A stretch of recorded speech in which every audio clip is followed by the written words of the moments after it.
We've got some more breaking news out of Fulton County, Georgia, regarding Fulton County, Georgia. Let's bring back in Lisa Rubin, our MSNBC legal analyst. So Mark Meadows is filing a petition in federal court asking a judge to make a ruling before Friday that says his case is moving to federal court or that Fani Willis cannot arrest him.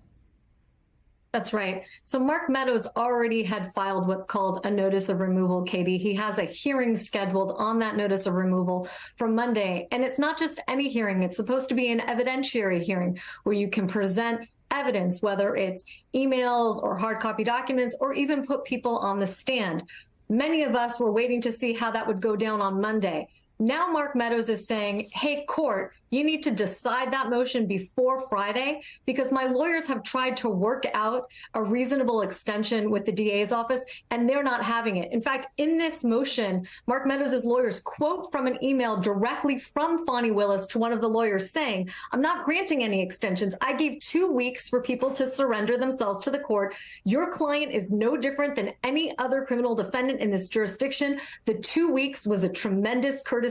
And at 12:30 p.m. on Friday, I shall file warrants in the system. In other words, look, you're a criminal defendant now, and the way in which you have accepted yourself from the normal application of the law, that's no longer going to be how we play. You are like any other criminal defendant before me and in this system, irrespective of the fact that you were formerly the White House Chief of Staff and that you think your case belongs in federal court. You're going to have to deal, Mark Meadows. What's the likelihood that a federal judge will rule before Friday?